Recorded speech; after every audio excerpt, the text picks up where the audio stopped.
Olha que louco. Quando você vai fazer um estudo sobre quais áreas envolvidas, por exemplo, na neurobiologia da depressão, da ansiedade, do toque, de transtornos psiquiátricos comuns que a gente atende na clínica, a gente normalmente vê, claro que existe uma complexidade muito maior, mas resumindo em duas, para ser bem pedagógico, resumindo em duas grandes áreas do cérebro, a gente teria as áreas que a gente chama de emocionalmente quentes, que seria a amígdala, córtex cingulado anterior, hipocampo, que são áreas mais da meiuca do cérebro. E existem as áreas que a gente chama de áreas emocionalmente frias, que seria o córtex pré-frontal, uma área muito envolvida com racionalidade, planejamento de futuro, análise e atribuição de critérios a comportamento, freio comportamental. E quando a gente vai ver um paciente psiquiátrico, normalmente as áreas emocionalmente quentes estão mais ativas. E tem algumas pesquisadoras que tentaram ver o que a psicoterapia faz no cérebro. E essas pesquisadoras mostraram que quando você entra com uma intervenção psicoterapêutica com o paciente, uma terapia cognitivo-comportamental, esses pacientes aumentam a atividade das áreas emocionalmente frias e tendem a diminuir as áreas emocionalmente quentes. Porque o córtex pré-frontal e essas regiões lá do meio é como se eles fossem ligados por cabos. Circuitos. Grandes fios assim, de luz ligando um ao outro. E aquilo ali fica conversando.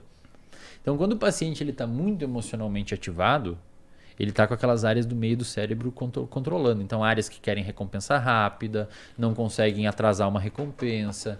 Tem muita... Por exemplo, o álcool. O álcool é uma substância que desliga o córtex pré-frontal. Então, a pessoa chora, grita, tem comportamentos que depois se arrepende, porque existe uma modulação dessa região.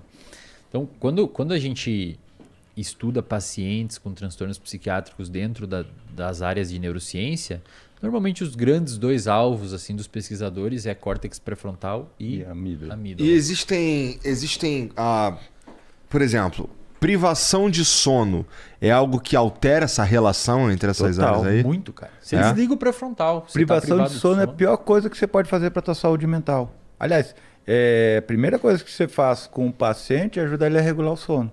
O cara não está dormindo, não tem como ele ficar bem. Não tem, não existe. Não tem, cara. Eu sempre falo isso assim, para e pensa. Baleia. Baleia é um mamífero, não é? E ela dorme. Ela respira ar, mas ela dorme na água. Você imagina, você desenvolver um mecanismo para você dormir dentro da água respirando ar, porque dormir é muito importante. Pensa que você vai passar 30 anos, se você viver 90, 30 você vai passar dormindo, cara. Parece uma perda de tempo. Não é, porque o teu cérebro não dorme. Você dorme comportamentalmente, mas teu cérebro está ali ativo, trabalhando o tempo todo. O cérebro está fazendo ajuste metabólico ali dentro, está organizando tuas memórias. Durante o processo de sono, você tem várias fases e vários processos metabólicos ocorrendo ali. O sono é importantíssimo. Aquela ideia de sono atrasado é uma ideia que ainda existe? Por exemplo, dormir... essa noite que eu dormi 3 horinhas, vou dormir um montão amanhã. Cara, você consegue, de certa forma... Pensa assim, a falta de sono... Vamos voltar um pouquinho. Um ser humano, adulto, jovem, porque muda um pouco de criança, adolescente e idoso, mas um adulto dos 20, 18 aos seus 50, precisa de 7 a 9 horas de sono. Menos que 7 está errada, mais que 9 tem alguma coisa errada. 7 a 9. Tem algumas pessoas... Nossa, eu facilmente consigo dormir mais de 9. Mas aí você deve ficar privado durante o dia, né? Fico. Então, por quê? Porque a falta de sono é cumulativa. Isso que é legal. E então, era isso que eu queria saber. Pensa de assim, verdade. Se você precisa de 7 horas de sono e você, de segunda para terça, dorme 6, você está devendo uma. De terça para quarta, dorme 6, você está devendo 2. Você passa a semana toda dormindo 1 hora a menos, chega final de semana... Tem estudos que mostram que você está com tanto déficit cognitivo e de raciocínio quanto alguém que virou a noite. Porque você está quase devendo uma noite inteira de sono. Aí chega o final de semana e você dorme pra caceta. Pra tentar recompor aquilo. Agora você imagina a quantidade de pessoas que dormem 5, 6 horas e acham que não tem problema nenhum, tá tudo bem.